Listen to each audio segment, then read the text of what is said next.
भोर का समय है, आकाश बिल्कुल साफ है और नदी का जल शीतल। पंछी अपने घोंसलों से निकलकर बिहार को निकल चुके हैं। उधर पूर्व दिशा के आकाश में कुछ लालिमा सी उभर रही है और धीरे धीरे बढ़ती ही जा रही है। ऐसा लग रहा है कि जैसे अपने 7 घोड़ों के रथ पर सवार सूर्यदेव तेजी से इस ओर बढ़ते आ रहे हैं। प्रकृति के इस सौंदर्य के बीच एक और ध्वनि गूंज रही है। ध्वनि से सुनने पर लगता है कि यह गायत्री मंत्र है। ओम भूर्भुवस्वः तस्सवितुर्वरेण्यं भर्गो देवस्य धीमहि धियो यो नः प्रचोदयात्। कर्ण के साथ नियति ने किया क्रूर मजाक, पर इतनी सुबह गायत्री मंत्र का पाठ करते हुए सूर्यदेव को अर्घ्य देता हुआ युवक कौन है? यह कोई और नहीं, कर्ण है। महाभारत में जिसे महादानी, महाधनुर्धर और महावीर होने का गर्व है, उसे महारथी और रश्मि रथी कर्ण कहा जा गया है। कर्ण महाभारत का एक ऐसा पात्र है जिसके साथ नियति जन्म से ही क्रूर मजाक शुरू कर देती है। पैदा होते ही माँ से बिछड़ना पड़ा, प्रखर में मेधावी होते हुए भी शिक्षा से वंचित होना पड़ा, किसी तरह कौशल का प्रशिक्षण मिला तो वह भी श्राप के साथ सूत पुत्र कहा गया। प्रेम में भी छल, विवाह में भी छल, रण कौशल में भी छल, और जब अपने जीवन का सबसे जरूरी युद्ध लड़ने खड़ा हुआ तो जीवन में फिर छल। ठीक उसी समय कर्ण को पता चला कि वह तो कुंती पुत्र है, पांडवों में सबसे बड़ा, लिहाजा यह भी बिना लड़े युद्ध में हारना उसके भाग्य में लिख गया। कर्ण के मानस पिता हैं सूर्यदेव, फिर भी एक कर्ण से कोई नहीं छीन सका। वह था सूर्यदेव का आशीष। महान कर्ण विश्व के महान और त्याग की मूर्ति देवता सूर्य देव का पुत्र था।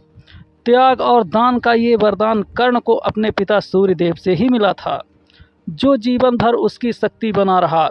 सूर्यदेव सिर्फ वेद पुराणों में ही नहीं शामिल है, बल्कि रामायण और महाभारत जैसे काव्यों में भी वे प्रमुख किरदारों के रूप में शामिल होते हैं।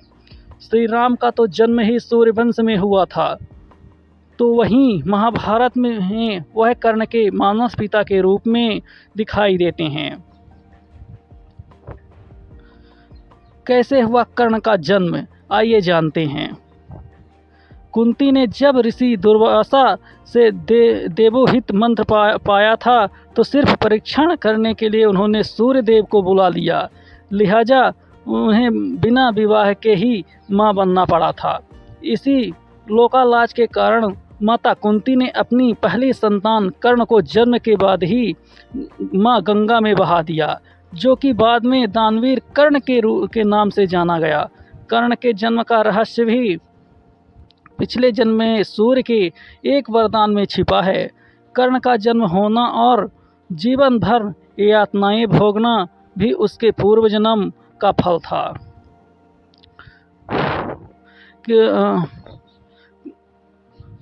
प्रार्थना की, तब नारायण ने कहा, ठीक है, इसका फल आपको भी भुगतना होगा।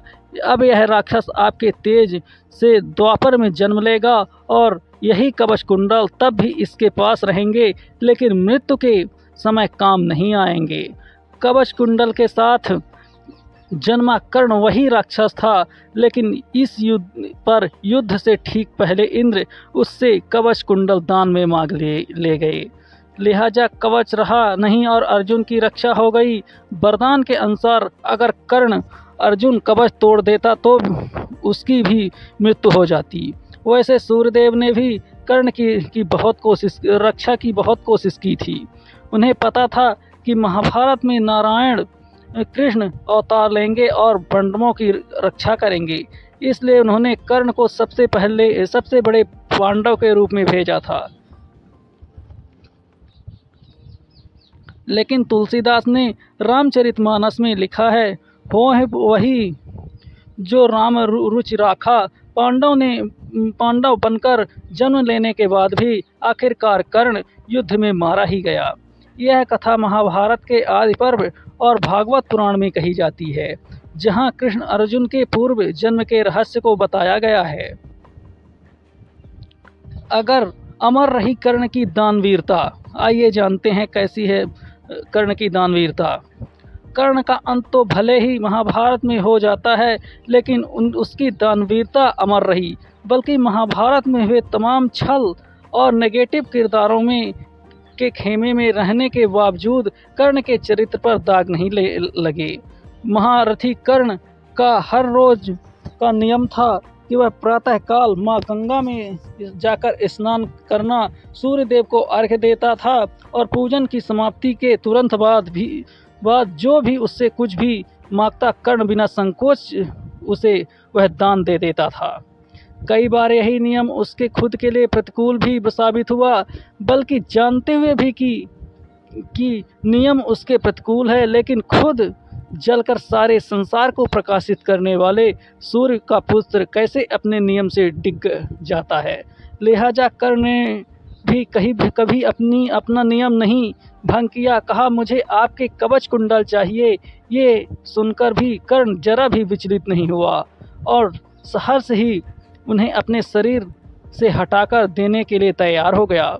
कवच कुंडल दान कर देने के बाद उसने कहा, मैं जान गया हूँ कि आप ब्राह्मण नहीं हैं, देवराज इंद्र हैं, लेकिन मैं आपका धन्यवाद ही करना चाहता हूँ कि आपने मुझे सामान्य मनुष्य बना दिया।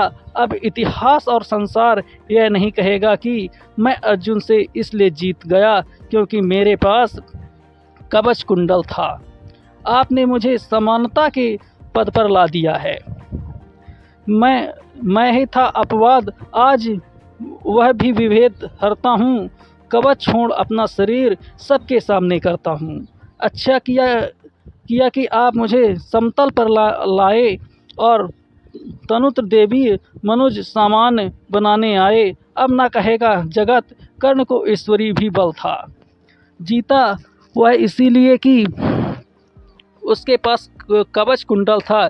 जब कुंती ने कर्ण को बताया रहस्य, कर्ण को एक रात पहले ही उसके पिता सूर्यदेव अपने आकर बता गए कि देवराज इंद्र कवच कुंडल लेने आएंगे। इसके बावजूद कर्ण ने अपना नियम भंग नहीं किया था। कर्ण के सामने अपने जीवन का सबसे बड़ा रहस्य भी उसकी इसी सूर्य पूजा के नियम के समय भी खुलता है। युद्ध से कुछ दिन पहले ही माँ कुंती आती हैं और बताती हैं कि वह राधे नहीं कौन्तेय है, कुंती का सबसे बड़ा पुत्र। तब कर्ण अपनी माँ को कहता है कि या तो अर्जुन जीवित बचेगा, फिर मैं संसार में आपकी 5 पुत्रों की गिनती कभी नहीं बिगड़ेगी। इस तरह वह माँ कुंती के आंचल में भी अपने पुत्रों का जीवन दान कर देता है। आइए जानते हैं कर्ण की दानवीरता पर है कई दंत कथाएं। आइए सुनते हैं। कर्ण की दानवीरता ऐसी है कि उसकी कई दंत कथाएं भी प्रचलित है। इन कहानियों को अलग अलग क्षेत्रीय स्तरों पर महाभारत से जोड़कर देखा जाता है। इसी तरह एक कहानी बहुत प्रसिद्ध है। कृष्ण बार बार कर्ण की दानवीरता की प्रशंसा करते थे। एक दिन अर्जुन खींच गए। उन्होंने कहा कि दान धर्म तो भैया युधिष्ठिर भी खूब करते हैं, लेकिन आप कर्ण की ही प्रशंसा क्यों करते हैं? कृष्ण ने इस सवाल का जवाब बताने के लिए अर्जुन से वेद पाठी ब्राह्मण का वेश बनाने के लिए कहा। अब ब्राह्मण वेश में दोनों युधिष्ठिर के पास गए। उस समय बारिश का मौसम था। ब्राह्मण कृष्ण ने युधिष्ठिर से कहा कि हमें यह एक यज्ञ अनुष्ठान करना है, जिसके लिए चंदन की लकड़ी चाहिए और भोज के लिए ईंधन भी चाहिए। राज्य में बारिश हो रही थी, कहीं भी सूखी लकड़ी नहीं थी। तब युधिष्ठिर ने अपने सैनिकों को आदेश दिया कि जहाँ वर्षा ना हो रही हो, वहाँ से चंदन और जलवान की लकड़ियाँ लाकर ब्राह्मणों को दी जाए। ऐसा उपदेश देने के बाद उन्होंने ब्राह्मणों से कुछ समय बाद आने को कहा। कृष्ण अर्जुन ने ली कर्ण की परीक्षा। अब कैसे लेते हैं कृष्ण अर्जुन कर्ण की परीक्षा, आइए जानते हैं। अर्जुन ने कहा, देखा आपने भैया कितने दानी हैं, एक साधारण ब्राह्मण के लिए अपने सैनिक दौड़ा दिए। कृष्ण ने ये सुनकर बस मुस्कुरा दिए। आगे इसी ब्राह्मण वेश में वो कर्ण के पास गए और वही मांग दोहराई। कर्ण ने देखा कि बारिश हो रही है, ऐसे में सूखी लकड़ियां मिलना बहुत मुश्किल था। उसने अगले ही पल अपना धनुष उठा लिया और देखते ही देखते महल के दरवाजे, पलंग आदि सब तोड़ डाले और लकड़ियों का एक बड़ा सा ढेर लगा दिया। कर्ण ने कहा कि अभी सूखी लकड़ियां मिलना बहुत मुश्किल है। इस महल के खिड़की दरवाजे सभी चंदन की लकड़ी से बने हैं। आप ये सारी लकड़ी ले जाइए और जैसी इच्छा वैसे प्रयोग कीजिए। कर्ण की बात सुनकर कृष्ण ने अर्जुन को देखा तो अर्जुन ने बिना कुछ बोले सिर झुका लिया। ऐसी ही एक कथा है कि जब कर्ण महाभारत युद्ध में धराशायी पड़ा था, तब उसके दान की अंतिम परीक्षा लेने श्री कृष्ण गए थे। उन्होंने ब्राह्मण वेश बनाकर अपनी गरीबी दूर करने के लिए कर्ण से कुछ स्वर्ण मांगा।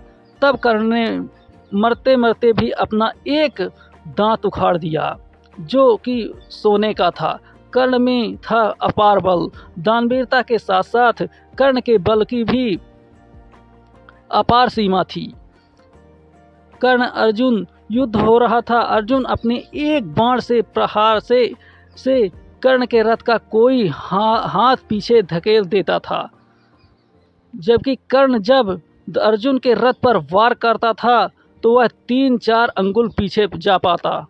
इसके बावजूद कृष्ण लगातार कर्ण के बल की प्रशंसा करते थे और अर्जुन से बार बार कह रहे थे कि और प्रयास करो। इस पर अर्जुन पूछता है कि कर्ण तो हमारे रथ का जरा सा ही हिला पाता है और आप उसकी प्रशंसा कर रहे हैं। तब कृष्ण कहते हैं कि अर्जुन, तुम्हारे रथ पर धर्म है और ध्वजा पर चिन्ह के रूप में वीर हनुमान हैं, जो साक्षात रौद्र हैं। तुम खुद इंद्र के अवतारी हो और इन सबके साथ तीनों लोकों, 14 भवनों और सभी कालों का भार लिए मैं खुद बैठा हूँ। इसके बावजूद कर्ण तुम्हारे रथ को 4 अंगुल के पीछे धकेल देता है। क्या इस सामर्थ्य को तुम कम आंकते हो? युद्ध समाप्त होते ही क्यों भस्म हो गया अर्जुन का रथ, आइए जानते हैं। कहते हैं कि युद्ध समाप्त होने के तुरंत बाद कृष्ण रथ सहित अर्जुन को लेकर एक सुनसान जगह पहुंचे और अर्जुन को जल्द ही रथ से कूदने के लिए कहा। इसके तुरंत बाद कृष्ण भी उतरे। जैसे ही कृष्ण रथ से हटे, एक भयंकर विस्फोट के साथ रथ में आग लग गई और वह भस्म हो गया। अर्जुन देखता ही रह गया। तभी वहाँ हनुमान जी प्रकट हुए और केशव से क्षमा मांगने लगे कि वह रथ को केवल इतने दिन ही संभाल सके, क्योंकि यह रथ टूट गया था। तब अर्जुन ने कहा, रथ टूट गया था, यह तो अभी भस्म हुआ, पहले तो ठीक था। तब हनुमान जी ने कहा कि नहीं पार्थ, यह रथ कर्ण से युद्ध के समय अपने 16वें दिन ही टूट गया था, जब कर्ण ने आप पर प्रहार किया था और केशव ने रथ को झुकाकर आपको बचाया था। तब वह तेजपुंज वाला बाण रथ से टकरा गया था। तब से इसे श्री राम की इच्छा से थामे हुए था। आज युद्ध समाप्त होते ही रथ भस्म हो गया। ये थी कर्ण की वीरता, उसकी दानशीलता और उसके सूर्यदेव का अंश होने का प्रभाव कर्ण ने गायत्री मंत्र को सिद्ध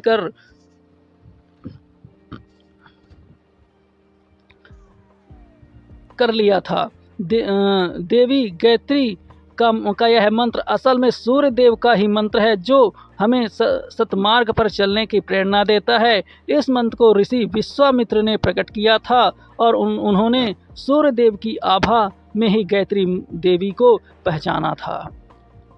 कर्ण की यह कथा मानवता के लिए प्रेरणा है और युगों युगों तक मनुष्यों को परहित के लिए प्रेरित करती है।